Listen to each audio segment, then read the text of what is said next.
지금 전 국민적인 관심사인 이용구 법무부 차관 사건에 대해서 우리 후보자님께 질문하겠습니다.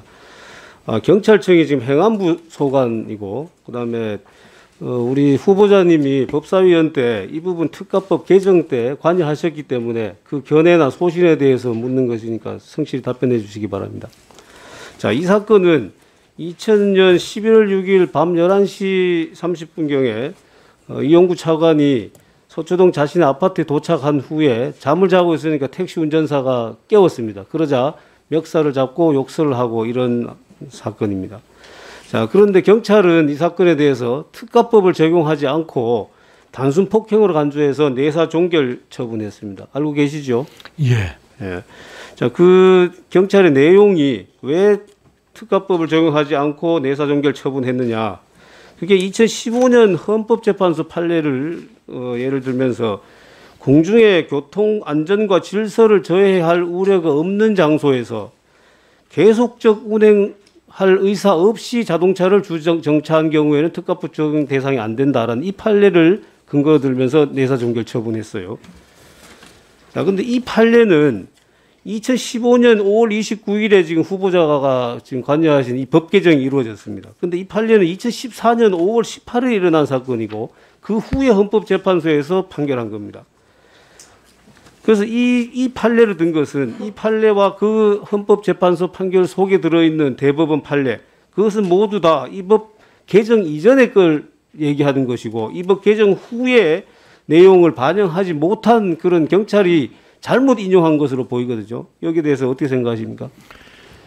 예, 사실 그 2015년 6월 법사에서 논의할 때에도 굉장히 논란이 많이 됐었습니다. 그래서 한 번의 결론을 내리지 못하고 이후에 또 정리된 것을 두 번에 하는 등 과연 이 운행 중이라는 것에 어떤 걸 추가해야 될지에 대해서 상당히 논란이 많았던 것으로 저도 기억을 하고 있습니다. 논란에 대해서는 제가 이따가 다시 질문 드리겠습니다. 일단 이 경찰의 이 발표에 대해서는 이게 예전 법 개정 이전의 판례를 가지고 이 발표한 것에 대해서는 잘못됐다고 생각하십니까? 어떻게 생각하십니까?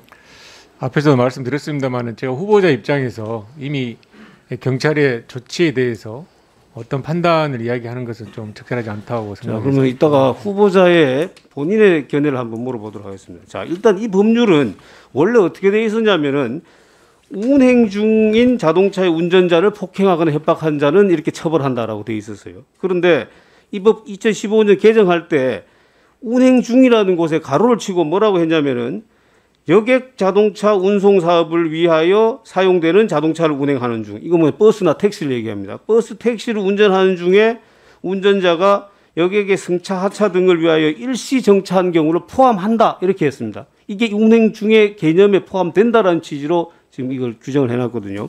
이 법문의 의미상으로도 명확합니다. 지금.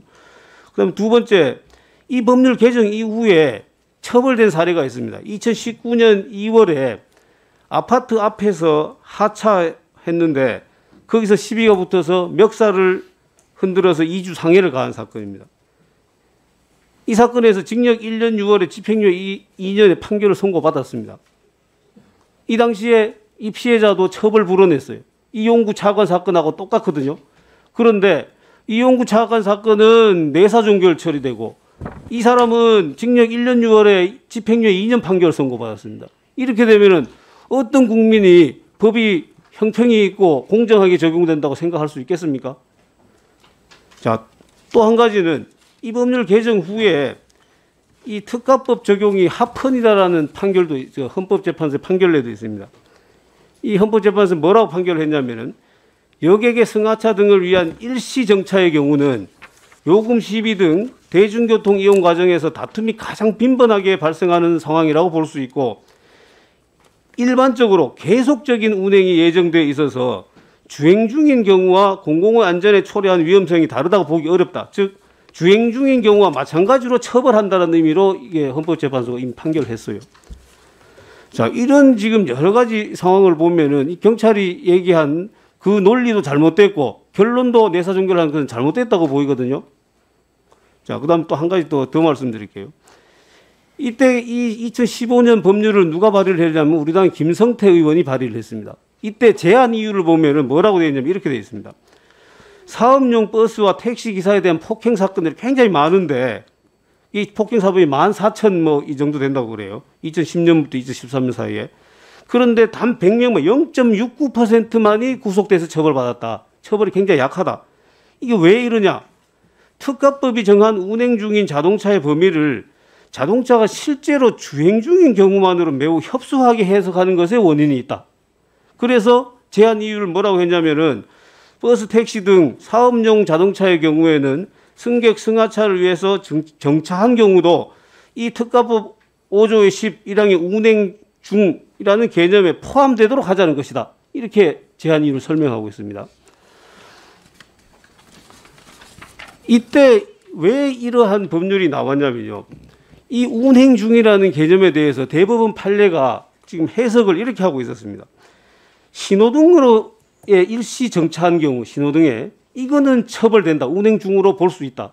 그런데 경찰서 앞에서 가서 정차한 경우, 그다음에 도로가에 정차한 경우, 또 강아지를 안고 승차한 승객 내리라고 했는데 정차한 상태에서 폭행한 경우에는 운행 의사가 없기 때문에 이거는 처벌하지 못한다라고 했어요. 그래서 이 법률에 의해 이 법률을 발의하게 된 겁니다. 이런 경우를 처벌하기 위해서. 자, 이때 당시 우리 전해철 후보자님이 법사위원으로 이 법 개정에 참여하셨죠. 그때 보면은 이렇게 얘기를 했어요. 전해철 위원이 개정안을 만들면 향후 다툼 없이 해결되는 거다라고 얘기를 했고 2013년 대법원 판결은 이게 뭐냐면 저거 조금 전에 인정되지 않는다라는 겁니다. 강아지 안고 탄 승객한테 폭행한 경우, 내리라고 하니까 폭행한 경우, 정차한 상태에서 폭행한 경우입니다. 이 대법원 판결은 운행 중에 운행 중의 개념을 개정안처럼 해놓으면 이런 판례가 안 나올 거다. 이렇게 얘기하셨고요. 또 한 가지는 2013년도 13도 7477 판결은 대법원 판결이 유지된다는 전제에 두면 절대적으로 법이 개정돼야 되는 상황이다. 그래야지 가해자에게 특가법을 적용할 수 있다. 이렇게 받아들였어요. 이건 무슨 얘기냐면은 지금 같은 경우에 처벌하기 위해서 이 법을 개정한다라는 걸 명확하게 우리 후보자가 알고 있었던 것으로 보이거든요. 어떻습니까? 예, 일단 의원님께서 말씀하신 그 이제 합헌이 나왔던 것은 제가 잘 알고 있고요. 또 논의 과정에서 그 판례를 저희들이 이야기하면서 그 부분을 뭔가 불명확한 것을 문제다라고 해서 논의했던 거 다 사실입니다. 다만 제가 아까 의원님께서 말씀하신 2019년 판례는 제가 잘 모르는 게 2015년에 그런 문제점들을 가지고 논의했고 논란해서 이런 개정이 된 것까지는 제가 자기 알고 있고 그 경위는 의원님이 말씀하신 게 다 맞는데 이위 적용 사례까지를 제가 정확하게 알지는 못합니다. 그런 면에서 아무튼 뭐 제가 그 부분에 뭐 다시 좀 볼 수도 있고요. 이제 결론적으로는 예, 수고하셨습니다.